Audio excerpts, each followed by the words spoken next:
Sir, എൻ്റെ പേര് henna Fathima. ഞാൻ ആർക്കിംഗ്ടൺ സ്കൂളിൽ നിന്ന് വരുന്നത്. ഞാൻ സഫാരി ടി വിയിൽ സാറിൻ്റെ എല്ലാ യാത്രകളുടെ ഇൻ്റർവ്യൂകളെല്ലാം കാണുന്ന ആളാണ്. എനിക്കും യാത്ര ചെയ്യാൻ ഒരുപാട് ഇഷ്ടമാണ്. അപ്പോൾ സാർ ഇത്രത്തോളം യാത്രകൾ ചെയ്യാനിട്ട് എങ്ങനെയാണ് പണം സേവ് ചെയ്തിട്ട് അതെങ്ങനെയാണ് ബഡ്ജറ്റ് എങ്ങനെയാണ് സാർ മെയിൻറ്റെയിൻ ചെയ്യുന്നത്?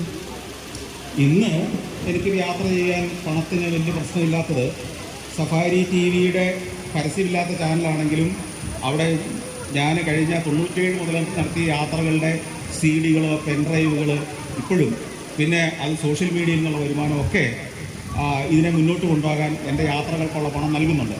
പക്ഷേ ആദ്യകാലങ്ങളിൽ അങ്ങനെ ആയിരുന്നില്ല. ഞാൻ ഏറ്റവും ആദ്യം യാത്ര തുടങ്ങുമ്പോൾ ഞാൻ അന്ന് ചെയ്തിരുന്നത്, അക്കാലത്ത് കോട്ടയം ജില്ലയിലെ ഞാൻ പഠിച്ചതുൾപ്പെടെയുള്ള പല കോളേജുകളിലെയും കോളേജ് മാഗസിനുകളുടെ പ്രിൻറ്റിംഗ് കോൺട്രാക്റ്റ് ഞാൻ എടുക്കുമായിരുന്നു. അത് ശിവകാശിയിൽ കൊണ്ടുപോയി പ്രിൻ്റ് ചെയ്ത് കൊണ്ടുവന്ന് ഈ കോളേജുകളിലെല്ലാം കൊടുത്തിരുന്നത് ഞാനാണ് ആ കാലഘട്ടത്തിൽ. അതിലൂടെ കിട്ടുന്ന വരുമാനമായിരുന്നു അക്കാലത്തെ എൻ്റെ ആദ്യകാല ടെലിവിഷൻ പരിപാടികൾക്ക് തന്നെ പ്രയോജനപ്പെട്ടത്.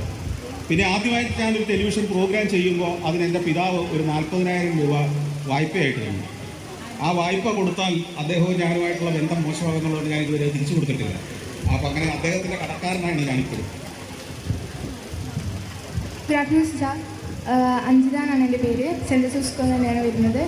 സാറ് കുറേ സ്ഥലത്ത് യാത്ര ചെയ്തിട്ടുണ്ടല്ലോ, അപ്പോൾ അവിടുത്തെ വിദ്യാഭ്യാസ രീതിയെക്കുറിച്ചൊക്കെ സാറിന് നല്ലോണം അറിയാമല്ലോ. അപ്പോൾ കേരളത്തിലെ വിദ്യാഭ്യാസ സമ്പ്രദായത്തിൽ എന്തൊക്കെ മാറ്റങ്ങൾ വരുത്തണമെന്നാണ് സാറിന് തോന്നുന്നത്? ഞാൻ അതിനിടയ്ക്ക് ഒരു കാര്യം പറഞ്ഞോട്ടെ. ഈ പല ചോദ്യങ്ങൾക്കും ഉത്തരങ്ങൾ വേറെ രീതിയിൽ എൻ്റെ കയ്യിലുണ്ട്. എന്നുവെച്ചാൽ എൻ്റെ ഇപ്പോൾ ഏതാണ് ഏറ്റവും മോശം രാജ്യം എന്ന് ചോദിച്ചാൽ, ഏറ്റവും നല്ല രാജ്യം ചോദിച്ചൊക്കെ ഉത്തരങ്ങളുണ്ട്. പക്ഷേ ഈ അടുത്ത കാലത്ത് ഒരു ചെറിയ പ്രശ്നം ഞാൻ നേരിടുന്നത്, ഇപ്പോൾ എൻ്റെ പിതാവ് വായ്പ തന്നത് ഞാൻ തിരിച്ചു കൊടുത്തില്ല എന്ന് പറഞ്ഞത് തന്നെ നാളെ സോഷ്യൽ മീഡിയയിൽ ഒരു ഹെഡിങ് വരാൻ പോകുന്നത് എത്ര അപകടം പിടിച്ച രീതിയിലായിരിക്കും നിങ്ങൾക്ക് ഊഹിക്കാൻ പറ്റുമോ?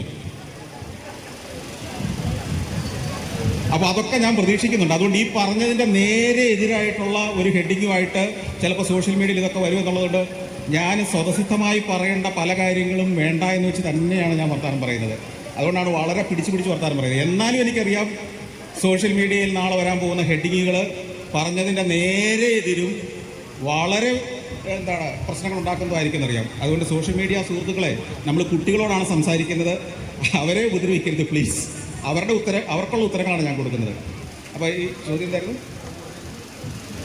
ചോദ്യം സാർ കുറേ രാജ്യങ്ങളിൽ യാത്ര ചെയ്തല്ലോ, അപ്പോൾ അവിടുത്തെ വിദ്യാഭ്യാസ രീതികളെ കുറിച്ച് സാറിന് നല്ല അറിയാമല്ലോ.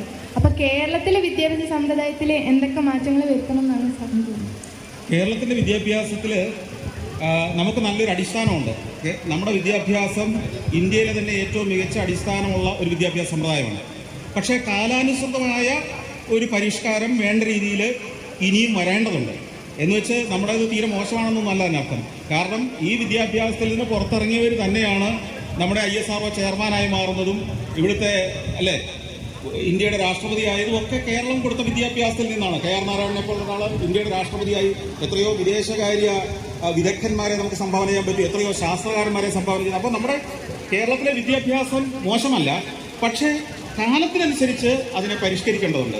ലോകത്തെന്തു മാറ്റങ്ങൾ ഉണ്ടാവുന്നു. ഇപ്പോൾ പണ്ട് കാണാതെ പഠിച്ച് തന്നെ നമ്മൾ പരീക്ഷ എഴുതുന്ന കാലത്ത് നിന്ന് ഇന്ന് അത്രയൊന്നും കാണാതെ പഠിക്കേണ്ടതില്ലെന്നാണ് എൻ്റെ ഒരു അഭിപ്രായം. കാരണം നമുക്ക് ആർട്ടിഫിഷ്യൽ ഇൻ്റലിജൻസിൻ്റെ ലോകത്ത്, ഗൂഗിളിൻ്റെ ലോകത്ത് ഏത് വിവരങ്ങളും നമ്മുടെ സന്തത സഹചാരിയായി മാറിക്കഴിഞ്ഞ് ഈ മൊബൈൽ ഫോണിൽ ലഭ്യമാകുമ്പോൾ നമ്മൾ ഈ രാജ്യങ്ങളുടെ തലസ്ഥാനമെല്ലാം കാണാൻ പഠിച്ചുകൊണ്ട് നടക്കേണ്ട കാര്യമുണ്ടെന്ന് എനിക്ക് തോന്നുന്നില്ല. പക്ഷേ മറ്റു ചില കാര്യങ്ങൾക്ക് വേണ്ടി ഇതൊക്കെ പഠിക്കേണ്ടി വരും. അപ്പോൾ പഠിക്കുന്ന രീതി, ടെക്നോളജിയൊക്കെ ഒന്ന് ചെറിയ തോതിൽ വലിയ തോതിൽ തന്നെ പരിഷ്കരിക്കേണ്ടതുണ്ട്. ഈ ആർട്ടിഫിഷ്യൽ ഇൻ്റലിജൻസിൻ്റെ ഒരു ലോകത്ത് നമ്മൾ കുട്ടികളെ ജീവിക്കാൻ പ്രാപ്തരാക്കണം. അല്ലെങ്കിൽ സോഷ്യൽ മീഡിയയുടെ ഒരു കാലത്ത് അതിനെ മാന്യമായിട്ട് ഉപയോഗിക്കാൻ പരിശീലിപ്പിക്കണം. സോഷ്യൽ മീഡിയ മറ്റു മനുഷ്യരെ ഉപദ്രവിക്കാനുള്ള ഒരു ടൂളാണെന്നുള്ളതിന് പകരം നമ്മുടെ കുട്ടികളുടെ മനസ്സിലേക്ക് പോകണം.